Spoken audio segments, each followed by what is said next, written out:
Hello. I'm going to do a little reading. If you've been here, we've been reading all about love by bell hooks. Today we're going to read chapter 4, Commitment. Within ear range. So, commitment. Let love be love in me. Commitment is inherent in any genuinely loving relationship. Anyone who is truly concerned for the spiritual growth of another knows, consciously or instinctively, that he or she can significantly foster that growth only through a relationship of constancy. Quote by M. Scott Peck.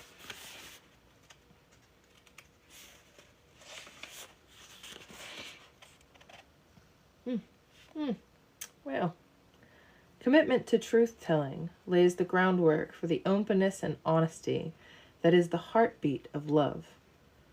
When we can see ourselves as we truly are and accept ourselves, we build the necessary foundation for self-love. We have all heard the maxim, if you do not love yourself, you will be unable to love anyone else. It sounds good. Yet more often than not, we feel some degree of confusion when we hear this statement. The confusion arises because most people who think they are not lovable have this perception because at some point in their lives, they were socialized to see themselves as unlovable by forces outside their control. We are not born knowing how to love anyone, either ourselves or somebody else.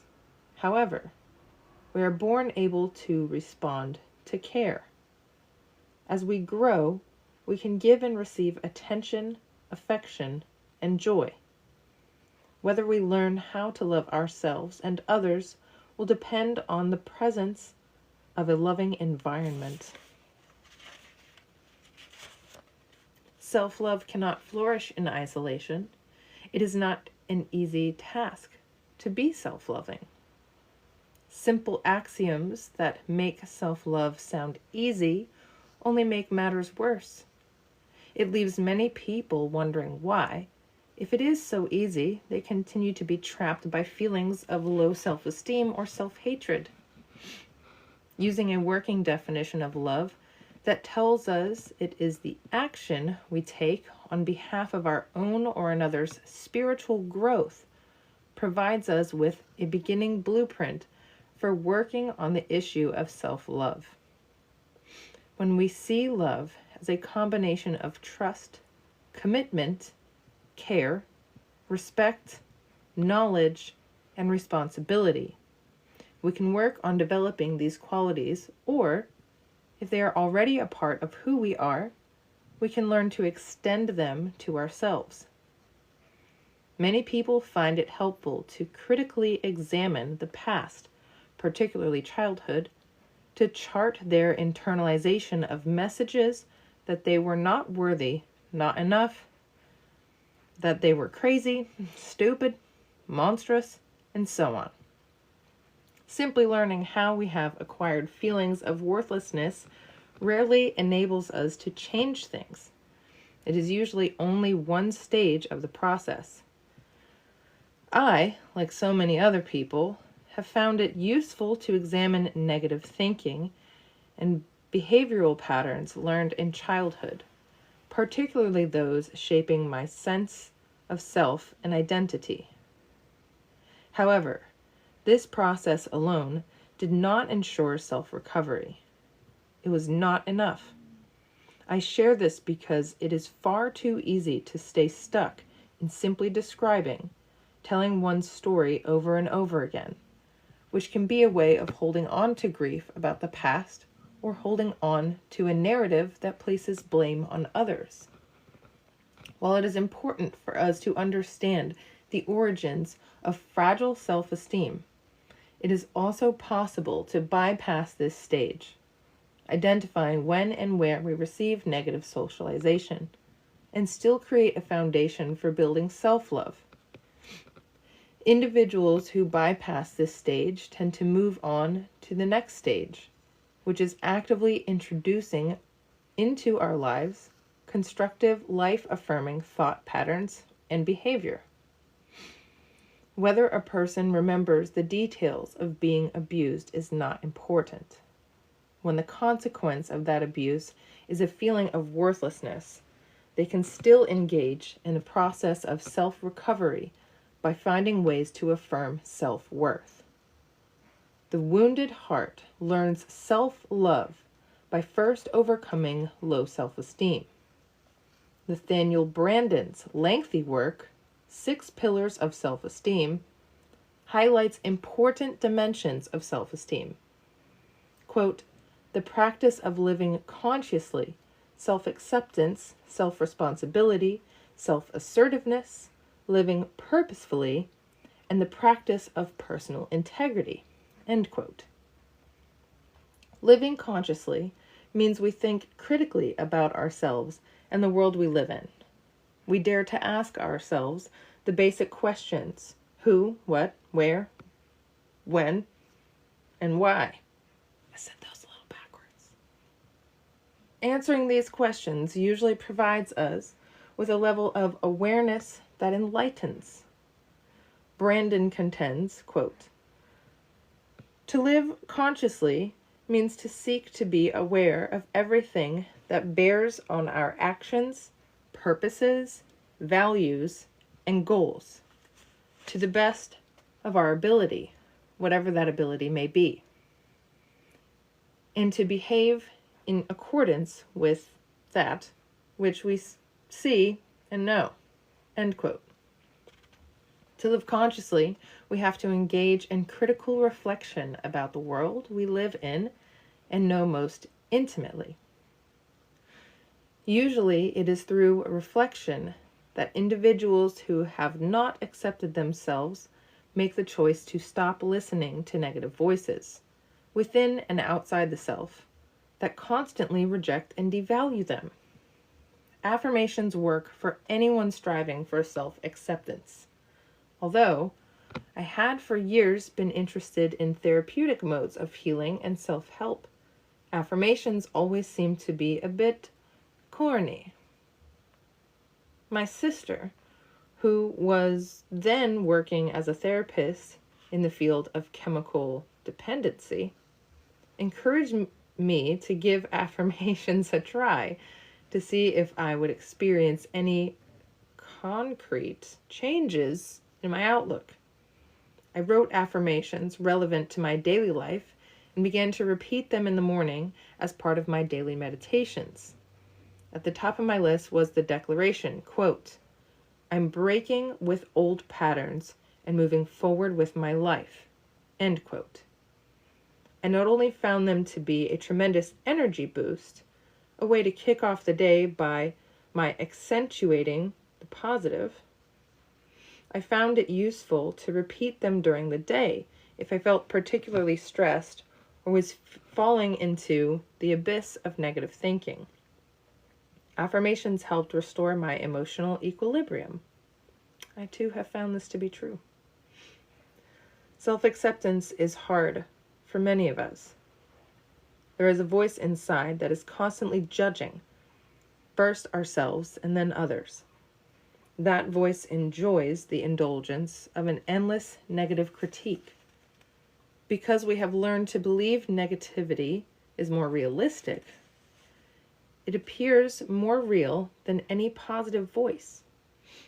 Once we begin to replace negative thinking with positive thinking, it becomes utterly clear that, far from being realistic, negative thinking is absolutely disenabling. When we are positive, we not only accept and affirm ourselves, we're able to affirm and accept others. The more we accept ourselves, the better prepared we are to take responsibility in all areas of our lives. Commenting on this third pillar of self-esteem, Brandon defines self-responsibility as the willingness, quote, to take responsibility for my actions and the attainment of my goals for my life and well-being." End quote. Taking responsibility does not mean that we deny the reality of institutionalized injustice.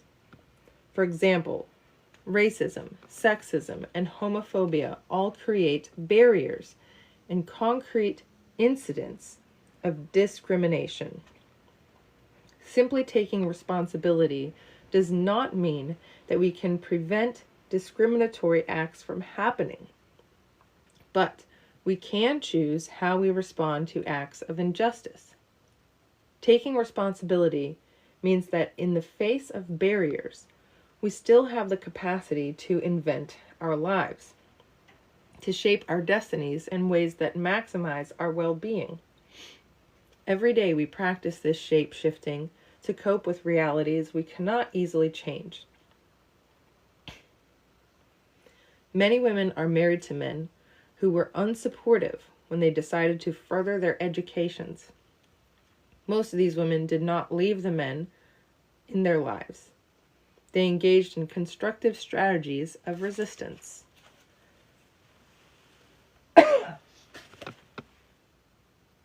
One woman I spoke with was inhibited because her husband worked in a plant, inside of a plant? And she felt uncomfortable having more education than he did. Yet she wanted to re-enter the workforce and needed an advanced degree to do so. She made the choice to take responsibility for her needs and desires, believing it would also enhance the well-being of her family. Returning to work boosted her self-esteem and changed the passive-aggressive rage and depression that had developed as a consequence of her isolation and stagnation. Making this decision and finding ways to realize it was not an easy process, however. Her husband and children were often disgruntled when her independence forced them to accept more household responsibility. In the long run, everyone benefited, and it goes without saying that these changes boosted her self-esteem in ways that showed her how self-love made it possible to extend herself in a constructive way to others. She was happier, and so were those around her. In order to make these changes, she had to make use of another vital aspect of self-esteem, self-assertiveness, defined by Brandon as, quote, "the willingness to stand up for myself, to be who I am openly, to treat myself with respect in all human encounters," end quote. Since many of us were shamed in childhood, either in our families of origin or in school settings, a learned pattern of going along with the program and not making a fuss is the course of action we most frequently choose as a way to avoid conflict. As children, conflict was often the setting for put-downs and humiliation, the place where we were shamed. Our attempts at self-assertion failed as an adequate defense. Many of us learned that passivity lessened the possibility of attack. Sexist socialization teaches females that self-assertiveness is a threat to femininity. Accepting this faulty logic lays the groundwork for low self-esteem. The fear of being self-assertive usually surfaces in women who have been trained to be good girls or dutiful daughters. In our childhood home, my brother was never punished for talking back. Asserting his opinions was a positive sign of manhood.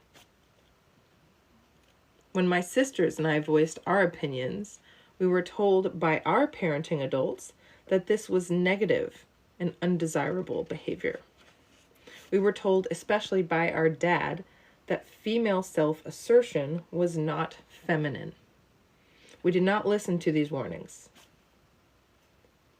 Even though ours was a patriarchal household, the fact that females far outnumbered the two males, my dad and my brother, made it safe for us to speak our minds and talk back. Luckily, by the time we were young adults, the feminist movement had come along and validated that having a voice and being self-assertive was necessary for building self-esteem. One reason women have traditionally gossiped more than men is because gossip has been a social interaction wherein women have felt comfortable stating what they really think and feel. Often, rather than asserting what they think at the appropriate moments, women say what they think will please the listener. Later, they gossip, stating at that moment their true thoughts. This division between a false self invented to please others and a more authentic self need not exist when we cultivate positive self-esteem. Thanks for listening. I'm going to take a short break because I feel like my throat is going to scratch itself into scratchy pieces. But also, side note, if you guys are interested in gossip and the history and theory of gossip, please check out my friend's podcast. It's called Normal Gossip. This is just a shameless plug for my friend Kelsey McKinney. Love you, Kels.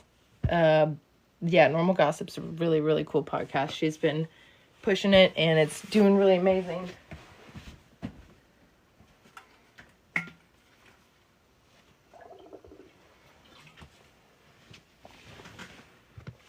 Okay. Jumping back in. This is chapter 4. Commitments. The feminist movement really helped women understand the personal power that is gained through positive self-assertiveness.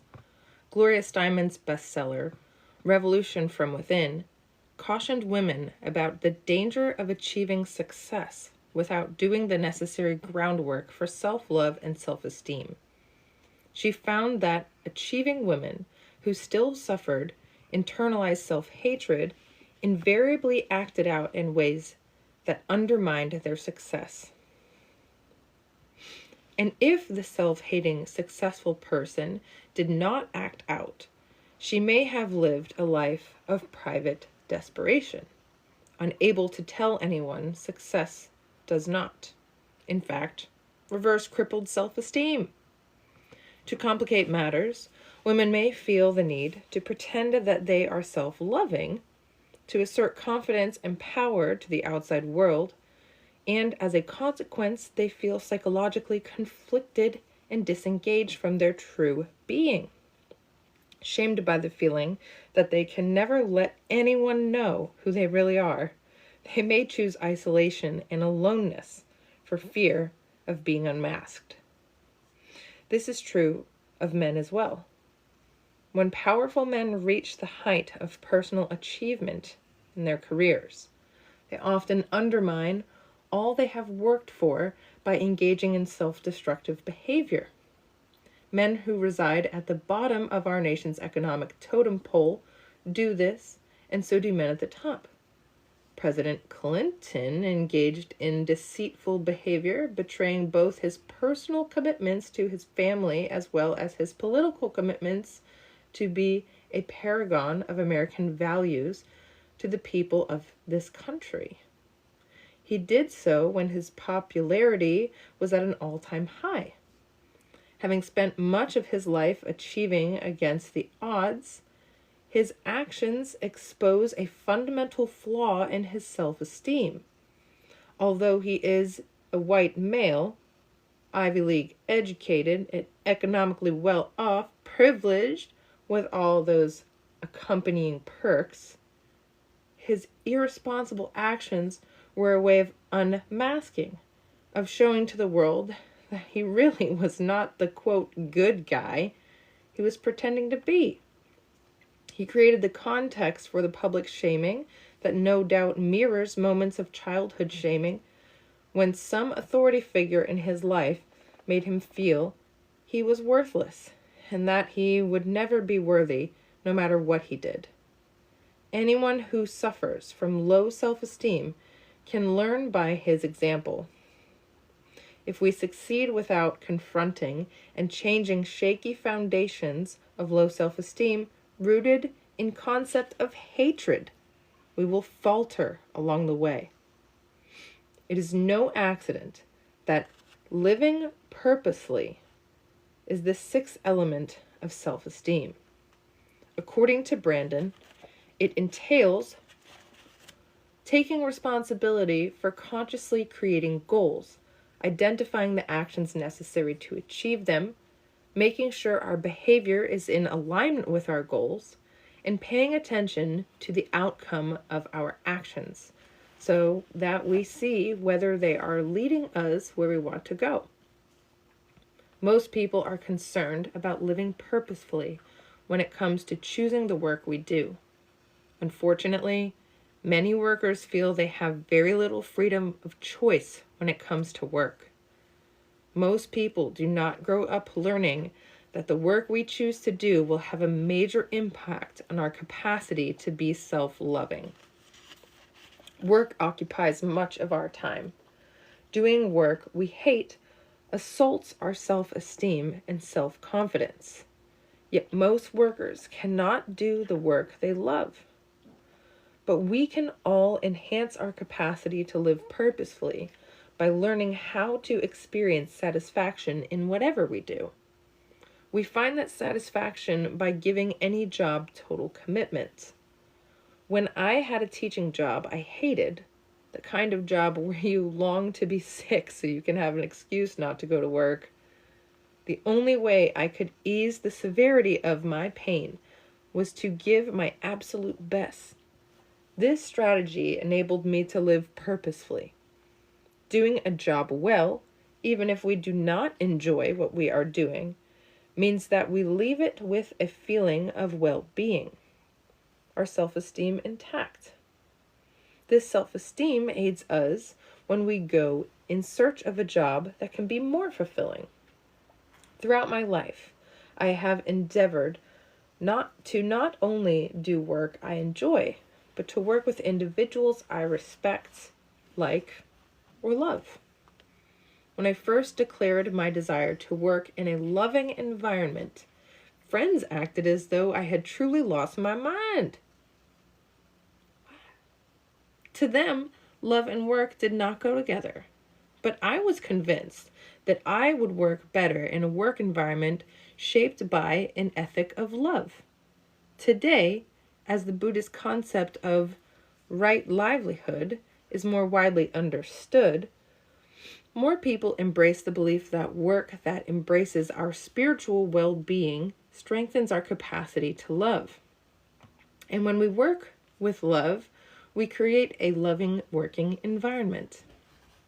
Whenever I enter an office, I immediately sense by the overall atmosphere and mood whether the workers like what they do. Marcia Sintar, S-I-N-E-T-A-R,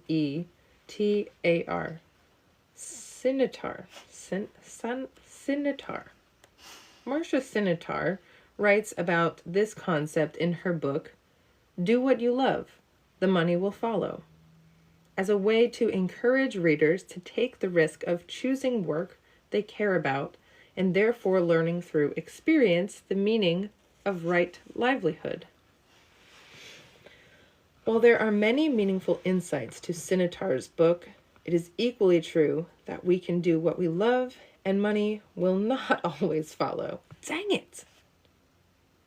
Although this is utterly disappointing, it can also offer us the experiential awareness that doing what you love may be more important than making money.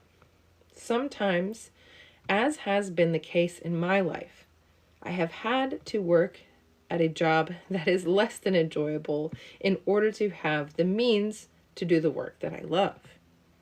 At one point in a very mixed job career, I worked as a cook in a club. I hated the noise and the smoke. Me too, girl.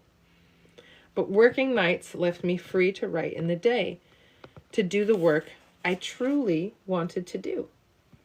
Each experience enhanced the value of the other. My nighttime work helped me to relish the quiet serenity of my day and enjoy the alone times so essential to writing. Whenever possible, it is best to seek work we love and to avoid work we hate. But sometimes we learn what we need to avoid by doing it. That's true. Individuals who are able to be economically self-sufficient doing what they love are blessed. Their experience serves as a beacon to us all, showing us the ways right livelihood can strengthen self-love, ensuring peace and contentment in the lives we lead beyond work. Often, workers believe that if their home life is good, it does not matter if they feel dehumanized and exploited on the job. Who believes that? Oh, I'm laughing because that's crazy. Many jobs undermine self-love because they require that workers constantly prove their worth. Individuals who are dissatisfied and miserable on the job bring this negative energy home.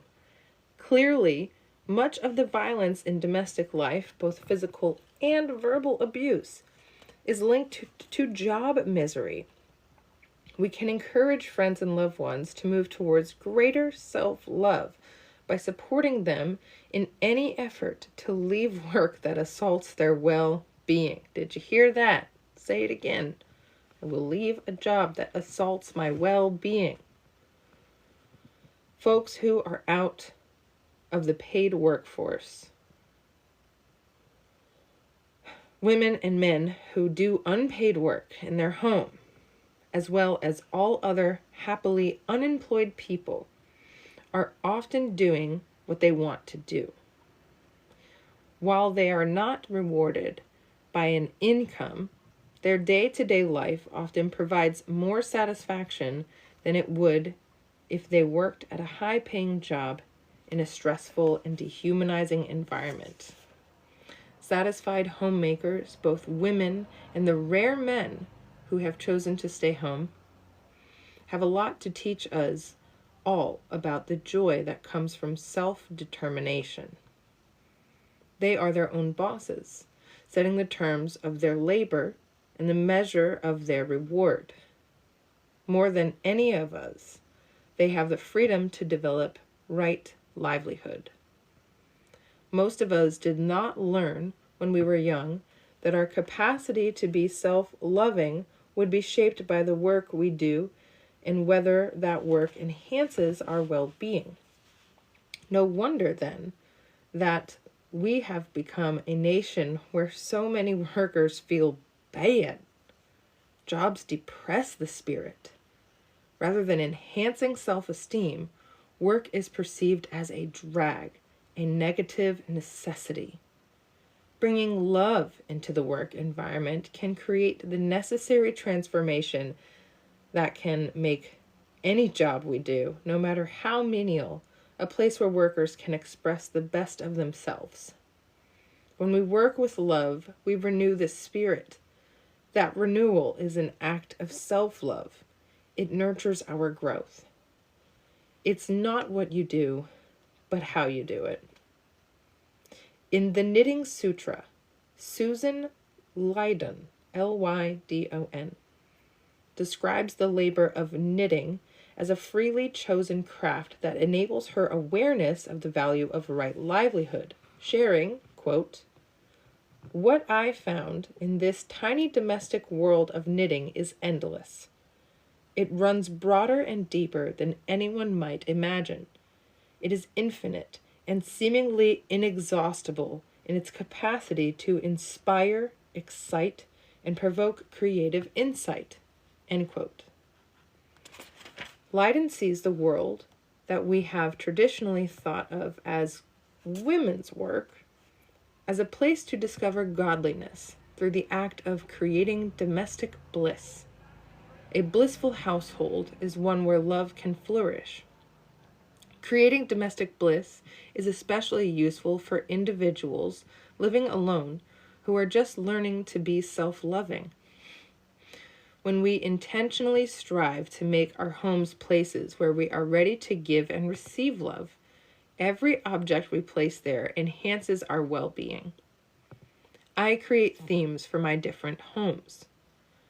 My flat in the city has the theme Love's Meeting Place. As a small town person moving to a big city, I found that I needed my environment to truly feel like a sanctuary. Since my one-bedroom flat is so much smaller than the places I had been accustomed to living in, I decided to take only objects I truly loved, the things I felt I could not do without. It is amazing how much stuff you can just let go of. My country place has a desert theme. I call it Soledad Hermosa, beautiful solitude. I go there to be quiet and still and to experience the divine, to be renewed. All of the chapters for this book, this one was, of all the chapters for this book, this one was the most difficult to write.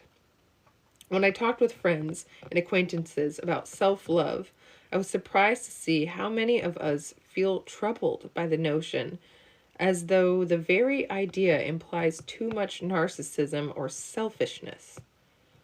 We all need to rid ourselves of misguided notions about self-love. We need to stop fearfully equating it with self-centeredness and selfishness. Self-love is the foundation of our loving practice. Without it, our other efforts of love fail. Giving ourselves love, we provide our inner being with the opportunity to have the unconditional love we may have always longed to receive from someone else.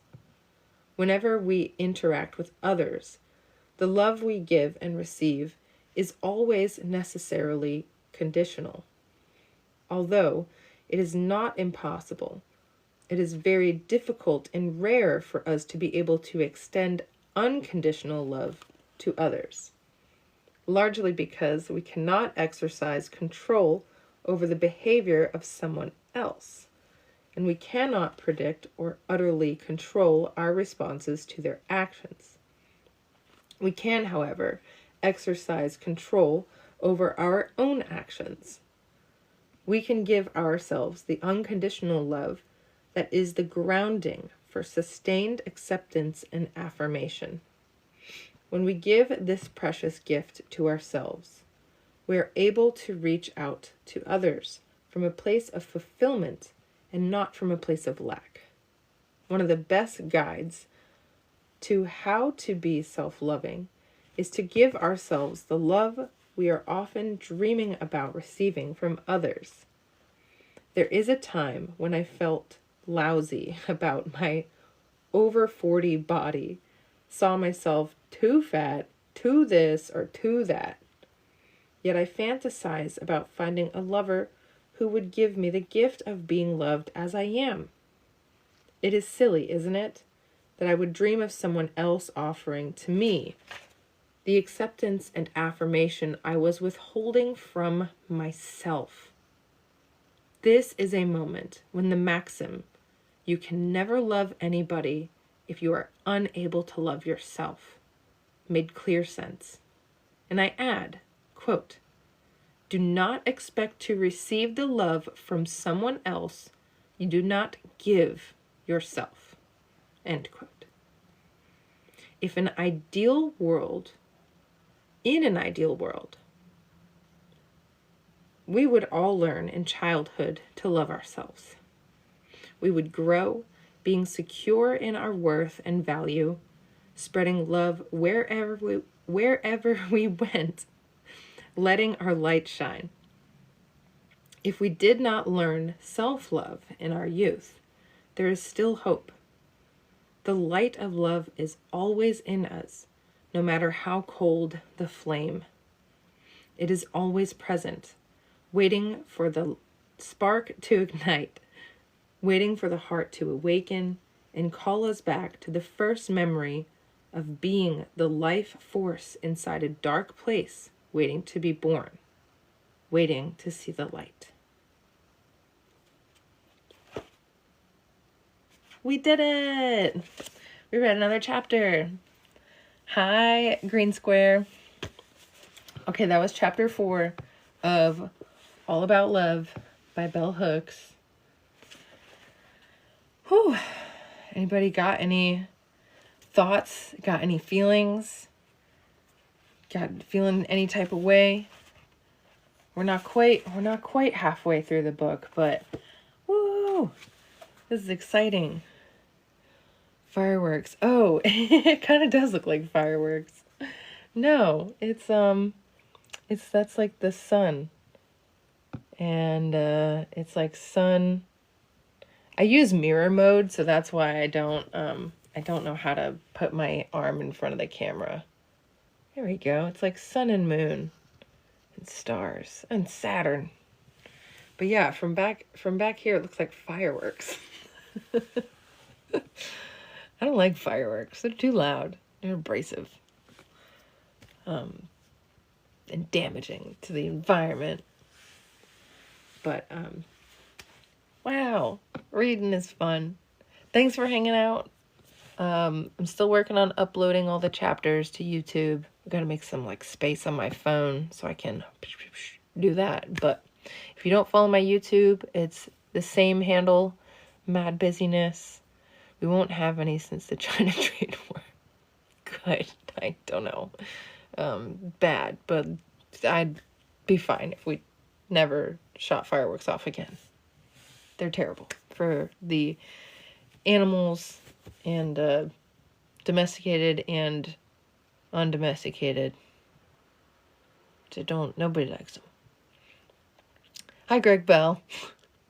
I'm over here reading books. We just finished a chapter in All About Love by Bell Hooks on mirror mode. Gonna upload it to YouTube. Mad Busyness YouTube. Woo! So, if you need to hang out with me on YouTube and pretend that I'm an audiobook, soon you'll be able to do that. I'm going to figure that out.